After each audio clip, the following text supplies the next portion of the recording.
சாலையில் திடீரென திரும்பிய பைக். மோதாமல் இருக்க திருப்பிய போது கவிழ்ந்த ஆட்டோ.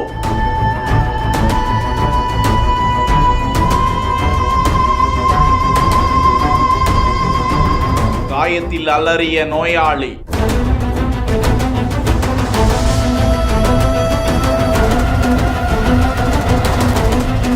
கன்னியாகுமரி மாவட்டம் குளச்சல் அருகே ரீதாபுரம் பகுதியை சேர்ந்த மணிகண்டன் என்ற நபர் உடல்நல குறைவால் இருந்த நிலையில் மருத்துவமனையில் சேர்ப்பதற்காக ஆட்டோவில் ஆனக்குழி என்ற பகுதிக்கு சென்று கொண்டிருந்தார். ஆனக்குழி பெட்ரோல் பங்க் அருகே வந்து கொண்டிருந்த போது ஆட்டோ நேராக வந்து கொண்டிருக்க இடதுபுற திருப்பத்தில் இருந்து ஒரு நபர் கேசுவலாக நடு ரோட்டில் திரும்ப உதாரித்துக் கொண்ட ஆட்டோ நபர் அந்த பைக்கை இடிக்காமல் இருக்க திருப்பிய போது கட்டுப்பாட்டை இழந்து ஆட்டோ கவிழ்ந்து விடுகிறது. அந்த பைக் அப்படியே நிற்காமலேயே சென்று விடுகிறார். அங்கிருந்தவர்கள் படுகாயமடைந்திருந்த ஆட்டோ ஓட்டுநர் மற்றும் மணிகண்டன் உள்ளிட்டோரை மீட்டு அருகாமையில் உள்ள தனியார் மருத்துவமனைக்கு விரைந்து கொண்டு சென்றனர். விபத்து குறித்த சிசிடிவி காட்சி வெளியாகி அதிர்ச்சியை ஏற்படுத்தி வருகிறது.